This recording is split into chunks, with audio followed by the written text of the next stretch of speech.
when you get a chance, can we grab a beer? The Coney Island albino python. Yeah. I know it sounds crazy. It's awesome. I think I'm just gonna get the Guinness. The Guinness? Yeah. That's always a safe bet. It's basically about a book. It's a book about a guy who's been stripped of all the things that he thought made him a man. He loses his wife and his job on the same day.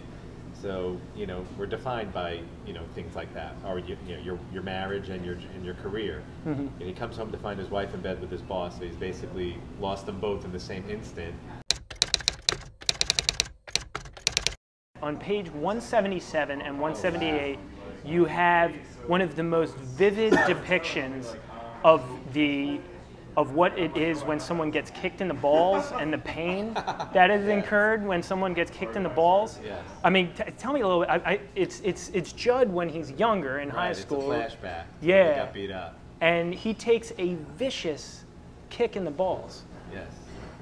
I mean, that was actually, if I'm being honest, I wrote that before I wrote this book. I wrote that for something else. You're kidding me. And I ended up not using it, but okay. I always wanted to get it into something because I just have never read anywhere a good description of what it feels like to get kicked in the balls.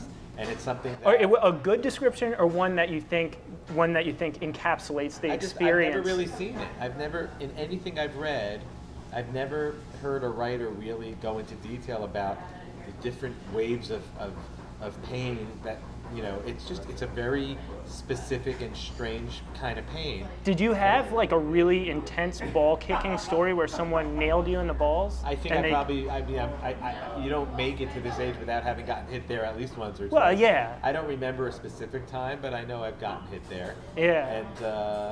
And I just wanted to sort of stop time for a second and really break down what happens. It's when 2 you get pages. Kicked in the balls. You have 2 pages. It happens in levels. Like when you first get kicked in the balls, there isn't really a lot of pain.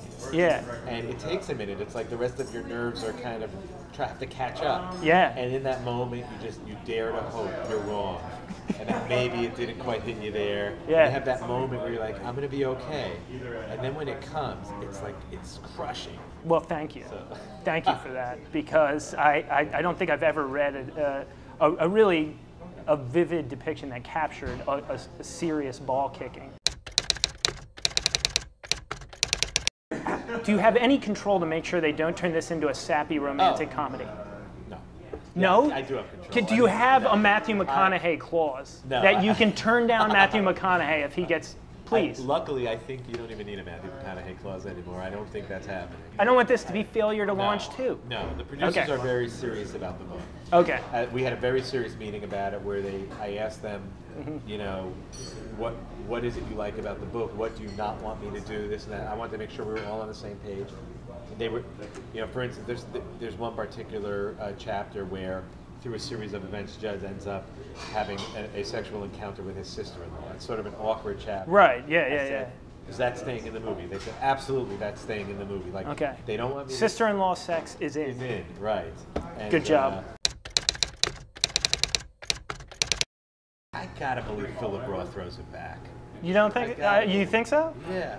I know. I mean, maybe back in the day a little bit. Yeah.